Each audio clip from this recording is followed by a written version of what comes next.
다 저보다는 훌륭하신 것 같아요. 제가 보니까.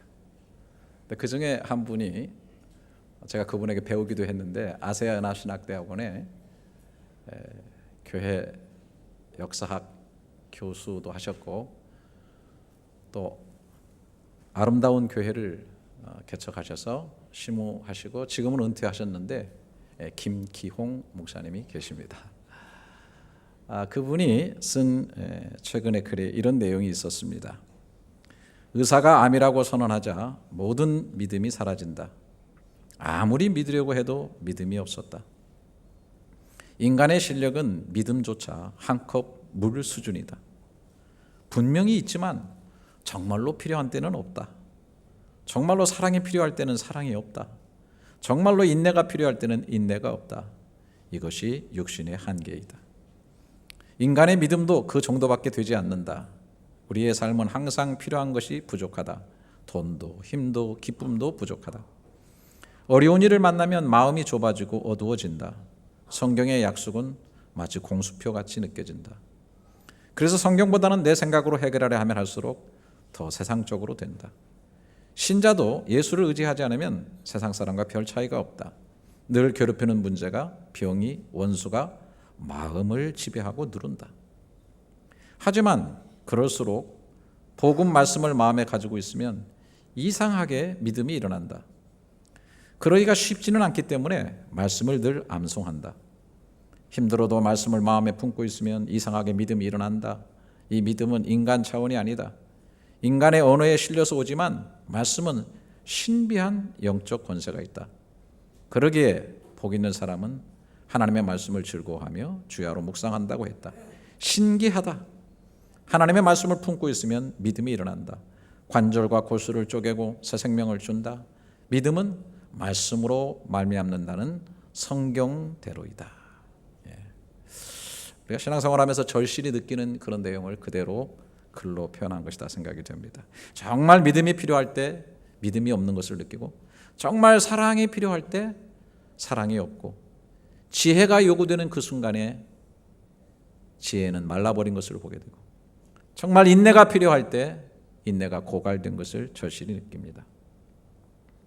그러할 때 우리가 정신을 차리고 말씀을 상고하게 되면 우리 속에서 툭 쳐올리면서 신비한 능력과 권세를 우리에게 주면서 믿음을 주고 사랑을 주고 지혜의 등불을 밝혀주는 것이 하나님의 말씀이라고 하는 것입니다. 때에 따라 합당하게 주어지는 하나님의 말씀은 그때마다 생명이 되고 승리의 원동력이 되고 지혜의 원천이 되고 삶의 기둥이 되는 것을 경험하게 됩니다. 오늘 본문의 말씀이 그러한 사실을 너무나 잘 우리에게 얘기해 주고 있습니다. 오늘 본문은 이렇게 시작됩니다. 1절에 보면 그때에 예수께서 성령에 이끌려 마귀에게 시험을 받으러 광야로 가서 40일을 밤낮으로 금식한 후에 줄이신지라. 그때에는 어느 때일까요? 예수님께서 30세의 삶을 사시고 이제는 공생애를 시작하려고 하는 바로 그 시점입니다. 하나님의 아들이신 하나님이셨지만 이제 공적인 생애를 시작하려는 중요한 시점에 예수님은 40일 동안 금식하면서 기도하셨습니다. 그런데 이렇게 결심하고 금식하며 기도하신 후에 사탄에게 이끌려서 광야에 가서 시험을 받으신다고 하는 것입니다. 우리 예수 믿는 사람이 항상 교훈 삼아야 될 말씀이에요. 기도를 많이 한 후에 시험을 받을 때가 많이 있습니다. 열심히 봉사하고 나서 사탄의 시험에 빠질 때가 많습니다. 좋은 일 많이 하고 나서 넘어질 때가 많다라고 하는 것입니다. 왜냐하면 엄청난 은혜와 축복으로 나가려는 길목에 있기 때문에 사탄이 이것을 방해하는 것입니다. 교묘하게 넘어뜨리려고 하는 것입니다. 들여다보면 잘 알 수 없는, 그런데 먹잇감이라고 덜썩 물지만 그 안에는 반드시 낚시 갈고리가 딱 그 속에 숨어 있는 것처럼 사탄은 굉장히 포장해서 좋은 곳으로 오는 것 같지만은 그러나 그 속에 낚시가 있다는 거예요. 성경은 사탄을 괴계를 부리는 자라고 그렇게 얘기를 합니다. 에베소서 6장 10절 11절에 보면 끝으로 너희가 주 안에서와 그 힘의 능력으로 강건하여지고 마귀의 간계를 능히 대적하게 하여 하나님의 전신갑주를 입으라. 여러분, 사탄이 뭐 무서운 존재로 막 왁 하고 보여지는 존재로 이렇게 오는 경우는 거의 없습니다. 저는 어렸을 때 뭐 북한 공산당은 뭐 빨간 뿌리 난 거 괴물로 생각했는데 절대 그런 것이 아니듯이 사탄도 간사한 꾀를 가지고 우리를 넘어뜨려 올 때가 많이 있는 것입니다. 그래서 오늘 본문은 사탄의 성격을 규정해 주고 있는데 3절에 보니까 사탄을 뭐라고 말하고 있냐면 시험하는 자가 예수께 나와서 이르되 내가 만일 하나님의 아들이거든 명하여 이 돌들로 떡덩이가 되게 하라. 사탄의 또 하나의 이름은 시험하는 자다. 시험을 주고 스스로 빠지게 하고 스스로 망하게 하는 것입니다. 성장과 발전을 위한 테스트적인 그런 시험이 아니라 망하는 길로 가게 하는 템프테이션적인 그런 시험이에요. 그리고 지금도 이 땅에는 많은 사람들이 스스로 유혹받고 템프테이션에 빠져가지고 폐가 망신하고 건강을 잃고 삶을 허비하며 살아가는 그런 사람들이 많이 있습니다. 예수님은 40일 동안 굶으면서 기도하셨습니다. 정말 돌이 떡으로 보이는 그런 상황입니다. 육신적으로 매우 지쳐있고 힘이 들었을 겁니다. 그럴 때 사탄은 매우 공감하고 이해한다는 태도로 접근하는 것입니다. 배고프지? 힘들지? 어렵지? 그러면서 당신이 하나님의 아들이기 때문에 말씀으로 명하여 돌들을 떡덩이가 되게 하여 먹으라고 얘기를 하고 있습니다. 이중적 효과가 있을 거예요. 돌로 떡 만들어 먹으면 사람들이 보고 놀라서 야 진짜 하나님의 아들이네. 또 아무리 하나님의 아들이라도 공생애를 시작하려고 하면은 일단은 허기를 면하고 기력을 찾아야만 일을 할 수 있기 때문에 까짓건 뭐 돌로 떡을 만들어 먹는다는 것이 뭐 그렇게 어려운 일인가? 뭐가 그렇게 문제될 게 있는가?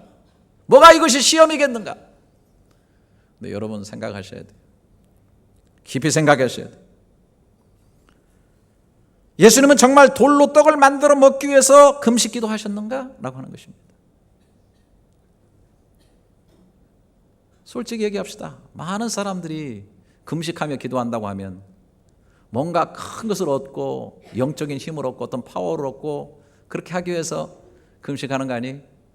금식기도 한 다음에 돌이라도 떡덩이가 되게 하고 평범한 이빨이라도 금이빨로 바뀌어지게 하는 그러한 것이 하나의 표징이요 능력으로 생각할 수 있을까? 그런 것을 위해서 금식기도 하였는가? 먹는 문제를 해결하기 위해서 금식하며 기도하셨는가? 여러분 먹고 사는 문제는 너무 중요합니다. 먹고 살려고 하다 보니 라는 말은 언뜻 우리들이 옳고 그름의 차원을 넘어서서 받아들일 수밖에 없는 삶의 절실한 명제입니다. 그래서 어떤 사람이 먹고 살려고 하다 보니라고 얘기할 때 우리는 어느 정도 이해를 할 수 있고 자칫 받아들이려고 하는 그런 생각을 하게 되는 것입니다. 배가 고프고 먹는 문제를 해결해야 되는데 뭐가 돌로 떡을 만들어 먹는다고 문제가 될 것인가? 하지만 분명히 우리가 알아야 될 것은 우리가 바라볼 때는 백장 같은 차이인지 모르지만은 예수님께서 금식기도 하시고 하나님의 아들로 세상에 오신 것은 돌로 떡을 만들어 먹는 것이 아닙니다. 더더욱 그런 능력을 자신을 위해서 사용하려고 오신 분이 아니라고 하는 사실입니다. 금식하며 기도하신 것은 내 뜻을 위해서 하나님을 이용해서 성취하러 간 것이 아니라 하나님의 뜻을 강하게 이루려고 결심의 칼을 갈고 있었다고 하는 것입니다. 그래서 주님은 분명하게 이렇게 말씀하고 있습니다. 4절에 예수께서 대답하여 이르시되 기록되었으되 하나님의 아들이신 예수님께서도 성경을 인용하셨어요. 기록되었으되 사람이 떡으로만 살 것이 아니요 하나님의 입으로 나오는 모든 말씀으로 살 것이니라. 이 말씀은 기록되었을 때 신명기 8장 3절을 사용하신 겁니다. 너를 낮추시며 너를 줄이기도 하시며 또 너로 알지 못하며 내 조상들도 알지 못하는 만나를 내게 먹이신 것은 사람이 떡으로만 사는 것이 아니요 여호와의 입에서 나오는 모든 말씀으로 사는 줄을 내가 알게 하려 하십니다. 잘 들으셔야 돼요. 사람이 떡으로만 떡도 먹어야 돼요. 빵도 먹어야 돼요. 먹고 사는 문제가 절실해요. 주님도 이것을 알고 계세요. 그러나 우리가 구성되어 있는 이 사람이라고 하는 존재가 육신으로만 되어 있다면 먹는 것으로 다 그치고 잠자는 것으로 그치고 옷 입는 것으로 그쳐버릴 겁니다. 그러나 우리에게는 정신세계가 있습니다. 그래서 공부도 해야 되고, 그래서 좋은 음악도 들어야 되고, 예술도 감상해야 되고, 평안한 마음을 얻어야 되고, 좋은 얘기도 들어야 되고. 그런데 한 가지 더 있습니다. 사람은 하나님이 사람을 지으시고 생기를 그 부르시니 사람이 생영이 되었습니다. 살아있는 영이 되었습니다. 영적인 존재입니다. 리빙 스피릿.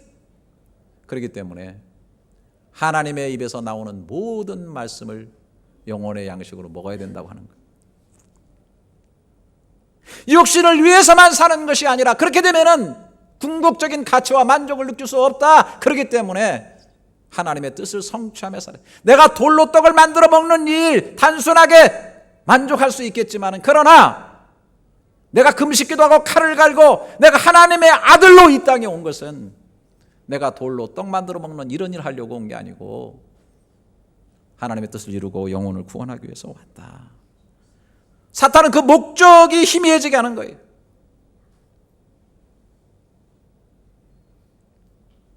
커다란 목적이 분명히 있는데, 물론 현실이 급하고 중요하지만은 이 현실 속에 함몰됨으로 인해서 자신의 능력을 낭비하고 허비하게 만드는 일을 한다라고 하는 것입니다.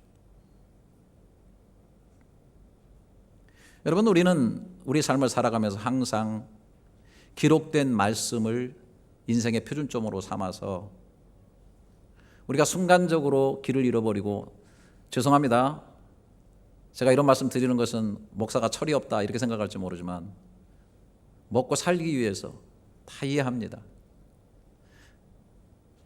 한때 이런 얘기했어요. 진리가 밥 먹여주냐. 그런데 요즘 다 인정하시죠. 진리가 밥 먹여줍니다. 할렐루야. 하나님이 그거를 도외에서 절대 하시는 게 아니에요. 만나를 주셨어요. 하나님이 광야에서 만나를 주셨어요. 하지만 떡으로만 사는 것이 아니고 하나님의 입에서 나오는 모든 말씀으로. 그래서 그걸 가지고 우리의 삶을 조정해야 돼요. 우리가 내비게이션을 찍고 이제 가다가 있잖아요.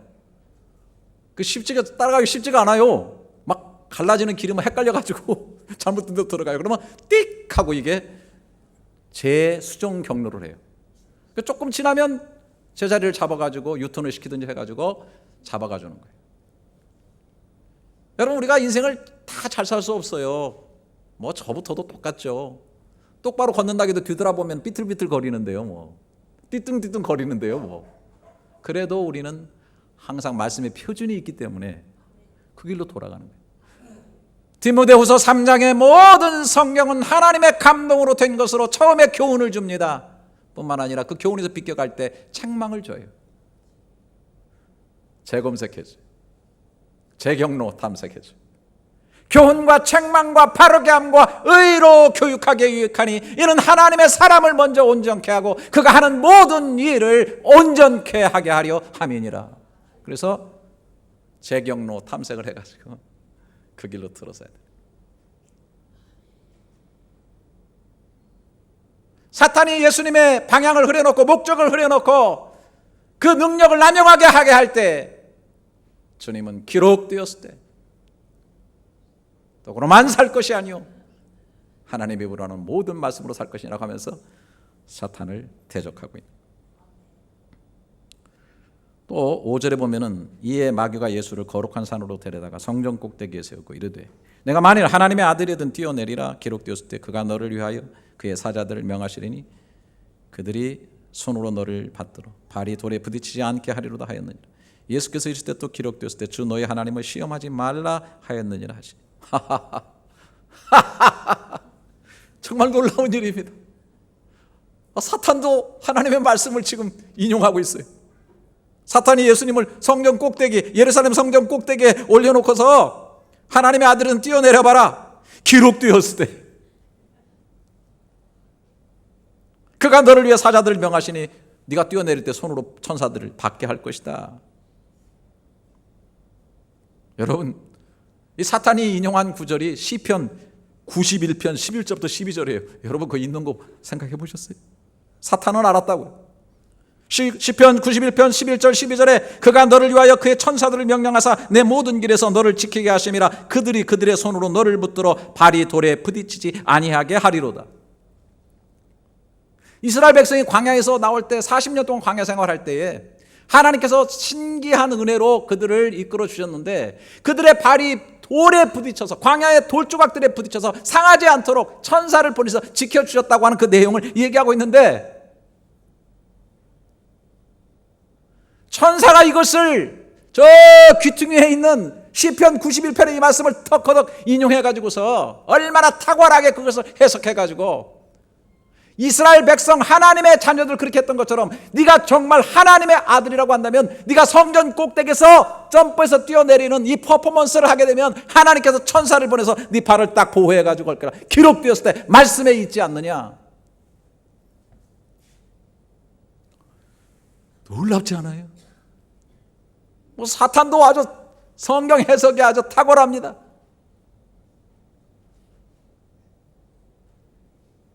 문제는 뭡니까? 해석이 잘못됐다는 것이 아니라 적용이 잘못된 거예요.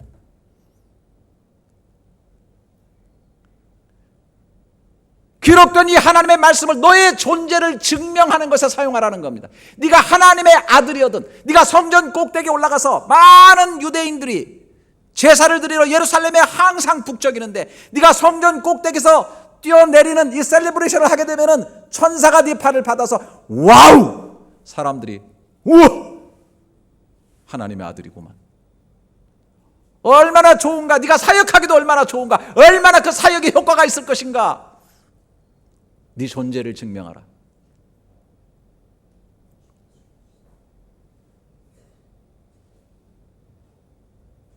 여러분,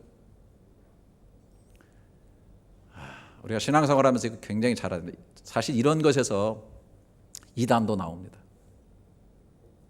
이단은요 정확합니다. 저 구석에 사람의 눈에 띄지 않는 구설까지라도 끄집어내서 신비하게 탁월하게 그것을 비유로 풀어가지고 결국은 뭐냐면 교주가 신적 존재인 것을 만들어내는 겁니다.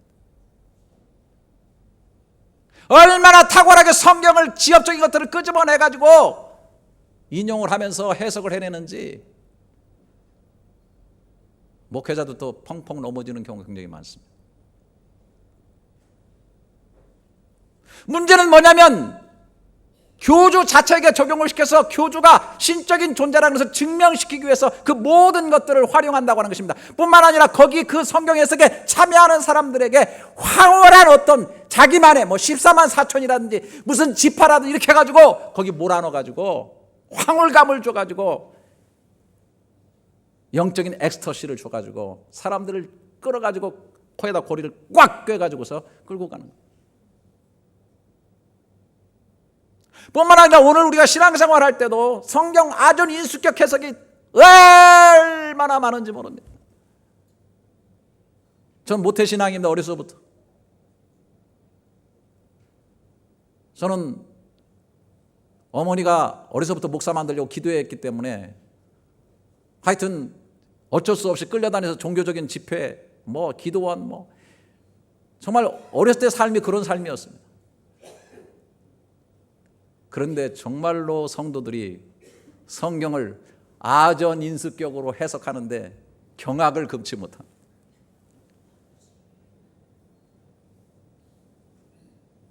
전부 다 자기 존재 증명. 여러분, 우리가 세상을 살아가면서 세상의 교육은 그렇습니다. 세상의 진짜 교육이 뭡니까? 존재 증명하며 살아가는 겁니다. 그렇지 않아요? 우리 솔직히 얘기하십시다.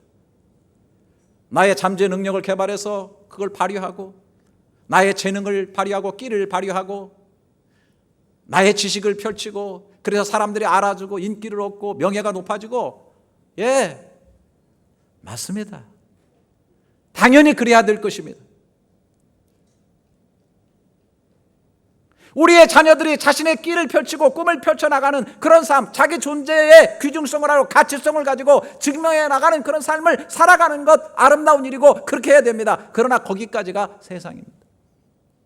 거기에다가 성경 말씀까지 하나님까지 이용해가지고 자기 존재를 증명하는 삶으로 나가려고 할 때 신앙의 궤가 무너집니다.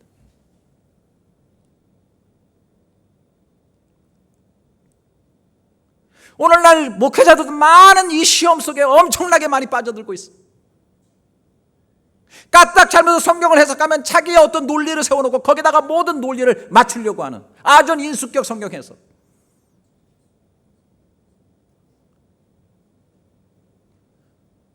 내가 신앙생활하고 교회생활하고 사역을 할 때도 내 존재 가치가 증명되는 일을 위해서 쓰여지게 된다고 한다면, 거기에만 온갖 포커스를 맞추게 되게 된다면 처음에는 그렇지 않을 몰라도 점진적으로 하나님의 말씀에 왜곡되기 시작해요. 서운한 것도 많고 힘든 것도 많고 고통스러운 것도 많고 사역 불가능해요. 너무 상처를 많이 받기 때문에.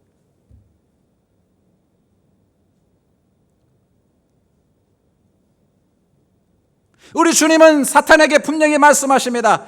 기록되었을 때 주 너의 하나님을 시험하지 말아라. 신명기 6장 16절의 말씀을 다시 한번 정확하게 얘기하면서, 사탄은 긴 구절을 인용했지만은 예수님은 정확하게 꿰뚫어 보면서 네가 하나님을 시험하고 있구나.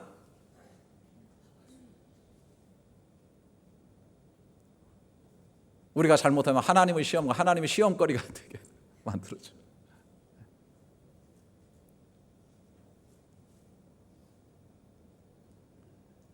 여러분 깊이 들여다봐야 돼요. 잘하고 넘어집니다. 일하다 넘어집니다.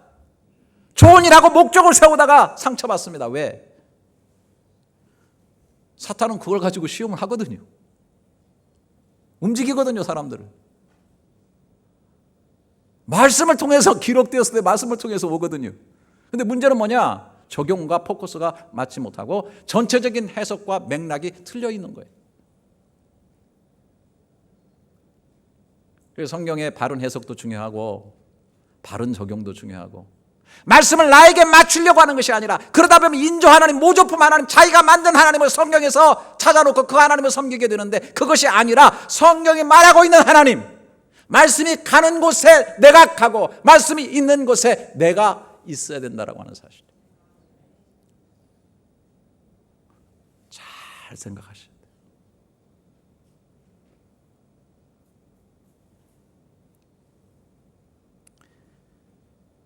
사탄이 마지막으로 예수님을 높은 산으로 또 올라갑니다.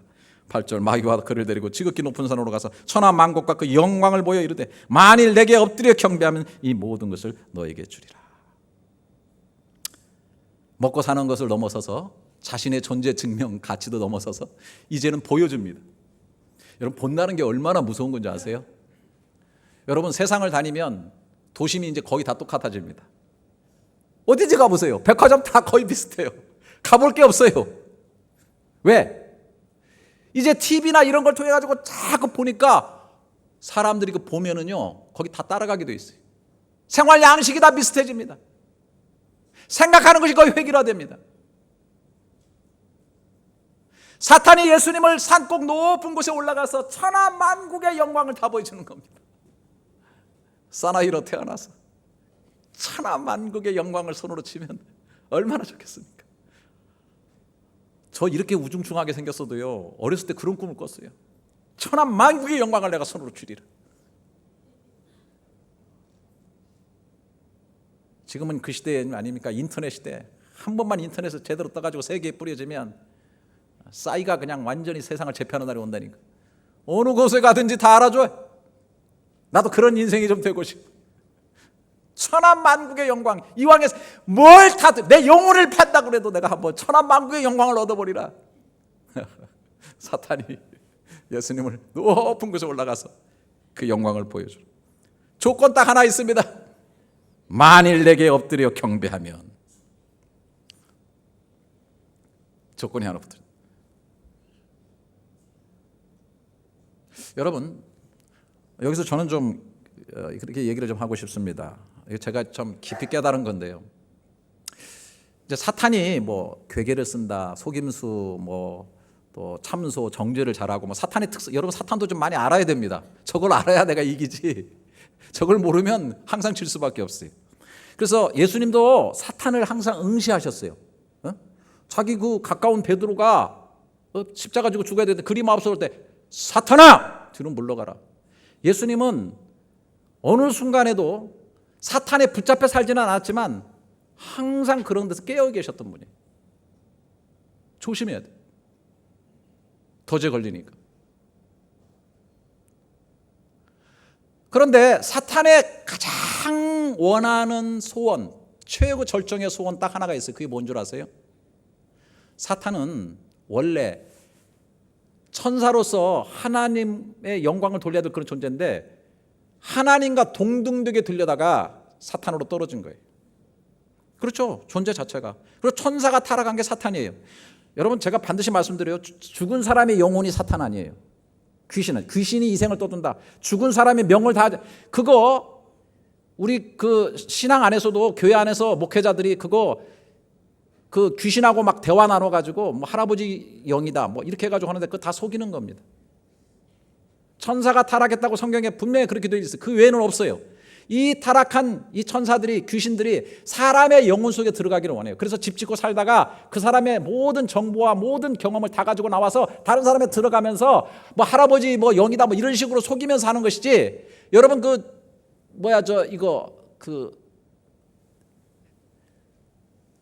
과거에 뭐 누구였다 이렇게 해가지고 다시 하는 거 있죠. 에? 뭐야? 큰 소리를 해야 돼. 나 못 알아들어. 지금 눈에 뵈는 것도 없고 들리는 것도 없어. 환생. 저 이제 죄송합니다. 제가 이제 머리가 이제 나이를 먹었나 봐요. 이거 다 귀신 속이는 거예요. 다 과거에 그 사람 속에 들어가 있는 그 경험을 가지고 나와서 얘기하는 거기 때문에 여러분 절대 그런 것에 눈 돌리고 속이면 안 돼요.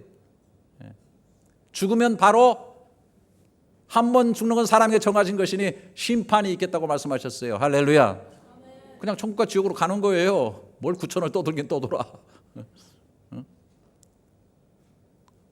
근데 사탄의 가장 전술조작의 하나가 뭐냐면 하나님처럼 동등하게 대우를 받으려고 하니까 하나님께 내쳐진 존재인데 하나님과 동등된 영광을 받으려고 하니까 인간은 하나님께만 영광을 돌리게 되어 있는데 하나님께 만들었는데 그 영광 돌리는 인간의 영광을 가로차면서 하나님처럼 대접받으려고 하는 그 목적을 가지고 사람들을 꿰는 거예요. 그래서 돈다발 뒤에 사탄이 뒤에 있는 거예요. 거대한 물질 뒤에 사탄이 뒤에 있는 거예요. 여러분 무슨 뭐 이념, 철학, 하나님보다 이것을 더 섬기는 믿는 사람도 정신 똑바로 차려야 돼요. 무슨 이념과 철학이 무슨 하나님보다 높아져가지고 선교사들도 무슨 막 카톡에 보고 뭐 페이스북에 보게 되면은 좌파 우파로 나뉘어가지고 여러분 정말 말씀을 몰라도 썩어 빠져도 그렇게 썩어 빠질 수가 없어요. 가슴을 찢고 분통이 터져요. 철학과 이념 뒤에 세워가지고 하나님보다 더 높아지는 거예요. 사탄이 그 뒤에서 어떤 인물을 내세워놓고 그 뒤에서 사탄의 경배를 받는 거예요. 그러니까 사탄은 사람들에게 경배를 받음으로 하나님과 같은 만족감을 가지려고 하는 게 사탄의 전술 전략. 마지막 사탄이 원하는 게 바로 그거예요. 그래서 배후에 사탄이 그걸 가지고 계속 조종하는 겁니다. 언제 하나님의 천하만국의 영광을 사탄에게 준 적이 있습니까? 거짓말입니다.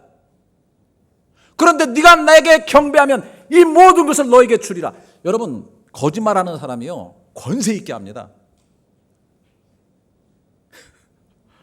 여러분 자 사탄이 하와에게 야, 이 모든 나무를 먹지 말라 하더냐? 사람들 이 하와가 헷갈리게 만들어놔.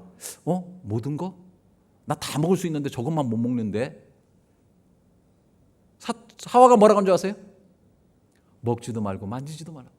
말씀 붙여놓고 그 다음에 죽을까 하노라. 그래서 사탄이 뭐라고 하셨어요? 결코 죽지 아니하리라. 정령 죽지 아니하리라. 하나님은 정령 죽으리라 했는데 죽을까 하노라로 바꾸는 말을 사탄은 결코 죽지 아니하리라. 권세 있게. 내 뒤에 청와다 빽 있어. 이것만 하면 당신 그냥 완전히 횡재해. 그냥 막 완전히 신세 고쳐. 사탄이 뭐 있는 것처럼. 이것만 하면 당신 행복해. 이것만 하면 인생 끝장이야. 속지 마시기를 바랍니다. 아멘도 안 하고 막 진짜. 하여튼 뭐 나 혼자 춤추고 나 혼자. 천하만국의 영광을 사탄에게 준 적이 없어요. 근데 내가 무릎 꿇으면 내가 그것을 너에게 주리라. 오늘날 영혼 팔아먹고 사는 사람 많아요. 많은 연예인들이 인기를 얻기 위해서 사탄의 영혼 팔아먹고 사는 사람 많아요. 명예를 얻기 위해서 자존심이고 양심이고 나 사탄에게 팔아먹고 사는 사람 많아요.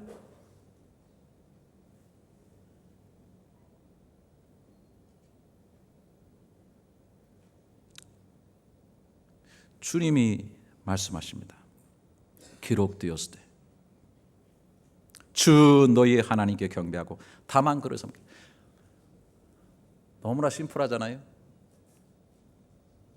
그대로 신명기 6장 13절의 말씀을 그대로 인용하셨어요. 우리가 너무 많이 알고 있잖아요. 교회 나오면 뭐 하나님의 영광 매일 들먹이고. 그러나 결정적인 순간에 어떤 일을 결정할 때, 유혹이 밀려올 때, 기록되었을 때 주 너희 하나님을 경배하고 다만 그를 섬기라라고 여러분들이 선포할 수 있겠습니까? 이 말씀을 활용할 수 있겠습니까? 이 말씀을 통해서 사탄의 괴계를 잘라낼 수 있겠습니까? 늘 아시죠? 어둠을 걷어낼 때는 몽둥이 가지고 설쳐도 안 됩니다. 탱크가 와도 어둠은 건너가지 않습니다. 물러가지 않습니다. 폭격기가 와도 안 물러갑니다. 빛을 비추면 어둠은 물러가요. 사탄의 관계는 진리의 빛을 정확하게 비춰주면 사탄은 물러가게 될 줄 믿습니다. 그러니까 11절에 있어요. 이에 마귀는 예수를 떠나고 천사들이 나와서 수종드니라. 심플하잖아요.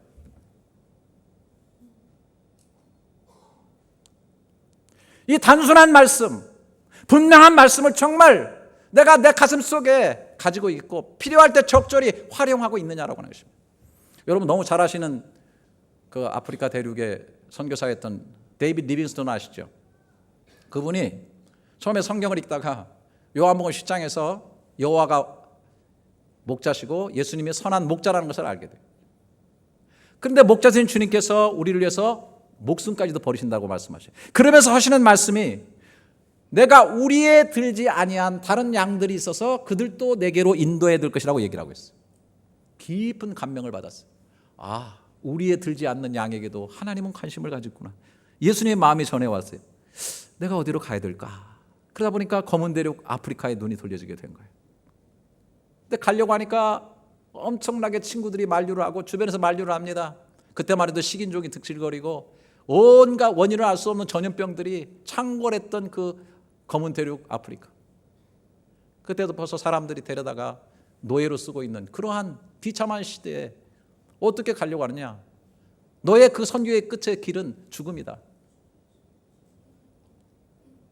그런 계속 성경을 읽다가 여러분 잘 아시는 마태복음 28장에 모든 족속으로 가서 제자 삼으라는 말씀 뒤에 볼지어다 내가 세상 끝날까지 항상 너희와 함께 있으리라. 이 말씀이 가슴을 딱 붙잡은 거예요. 리빙스톤이 이 말씀을 붙잡았다기보다는 말씀이 이 리빙스톤의 영혼과 삶을 강하게 붙잡은 거예요. 그래서 그가 나중에 선교하다가 중간에 고국에 돌아와가지고 선교 집회하고 간증할 때마다 이 내용을 항상 얘기합니다. 오늘날 지금까지 나를 선교하게 하고 나를 이끌어가고 수많은 선교지의 어려움들을 승리하고 극복하게 만들었던 것은 바로 이 말씀입니다. 볼지어다 내가 세상 끝날까지 항상 너희와 함께하리. 지금 잠비아 지역 어느 곳에 그가 한 침대에서 마지막 기도하는 모습으로 숨을 거뒀어요. 이 한 말씀이 그의 영혼을 이렇게 세웠고 리빙스톤의 사역에 동력이 된 거예요. 제가 터키를 여행하다가 지금도 항상 생각나는 거는 그 한 선교사가 안내를 하면서 간증을 하더라고요. 어머니가 원치 않는 임신을 쌍둥이를 했는데 라면 박스에다 버렸다는 거예요. 그 한 애는 죽어버리고 한 애가 살았는데 그게 바로 자기라는 거예요. 지나가는 사람이 발견해가지고 그걸 해가지고 나중에 수소문을 해서 친척을 찾아가 친척집에 맡겨졌는데 정말 제대로 길림을 받지 못하고 온갖 고통을 받고 고등학교 시절에도 막노동을 하며 살았는데 그냥 막 가는 인생이 되어버릴까, 그냥 포기하는 인생을 살아버릴까 수없이 좌절하는 그 가운데에서 친구가, 같이 일하던 친구가 교회를 나가자고 해서 교회를 갔다가 놀라운 말씀을 듣게 되는 거예요. 특별히 그가 얘기하는 이사야서 43장 1절에 내가 너를 지명하여 불렀나니 너는 내 것이라. 나는 버려진 인생, 계획도 없이 어둠 속에 던져진 인생이었는데 내가 너를 지명하여 불렀나니 너는 내 것이라. 내가 너희를 고와 같이 버려두지 않고 너에게로 오리라. 요한복음 14장 18절. 이런 말씀들 속에서 버려진 존재가 아니라 하나님의 계획 속에 있었구나. 나는 주님의 것이구나. 막가는 인생이 되어도, 아무렇게나 버려진 인생이 되어도 누구 하나 탓할 수 없는 그런 버려진 환경 속에 자랐지만 이 말씀이 환경을 이기고 삶을 이기고 추스리게 하고 결국은 선교사의 길을 걷게 하는 놀라운 역사를 이루었다는 것이죠. 기록되었을 때 하는 이 말씀은 얼마나 파워풀한지 모릅니다. 영혼을 살려냅니다. 삶을 바꿉니다. 인생을 바꿉니다. 사람들을 바꿉니다. 역사를 바꾸는 것이 하나님의 말씀이라고 하는 것입니다. 여러분, 우리는 사탄에 늘 직면해 사는 존재죠. 사탄의 시험 속에 늘 있어요. 여러분, 세 구절이라도 좀 외워두세요. 네? 먹고 사는 문제, 그것 때문에 늘 하고 시험 받고 넘어지게 되면 이 구절을 하셔야죠. 기록되었을 때 사람이 떡으로만 사는 것이 아니라 하나님의 입에서 나오는 모든 말씀으로 사는 거야. 내 존재 증명을 하고 신앙마저도 그렇게 사용하려고 하는, 그래서 하나님을 시험에 들게 할 때 외쳐야죠. 주 너희 하나님을 시험하지 말라. 아직도 천하만국의 영광 속에 우리 마음이 뺏기고 세상의 욕심 속에 우리가 흘러 들어가게 될 때에 목적을 분명히 하고 주 너희 하나님만 섬기고 다만 그를 경배하라. 꼭 마음속에 암송하셔가지고 영혼의 등불 밝히고요. 저도 마찬가지고 여러분들도 정말 어려운 어지러운 세상입니다. 참 고통스러운 세상입니다. 영혼의 등불 밝히고 말씀을 적극적으로 바르게 활용해서 그때마다 승리의 삶을 살아가는 저와 여러분의 삶이 될 수 있기를 주님의 이름으로 축원합니다. 기도하겠습니다. 너무나 헷갈리는 많은 유혹과 시험들이 밀려옵니다. 맛있는 먹이인데 그 속에 낚시가 걸려있는 경우도 너무 많습니다.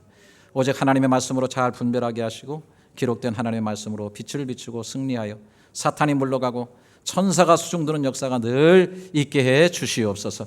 드리는 모든 헌금들과 사랑의 섬김과 봉사들을 기억하시고 미래의 참된 틀을 쌓는 약속의 말씀으로 이루어지게 해 주시옵소서. 존귀하신 예수님의 이름으로 기도드립니다. 아멘.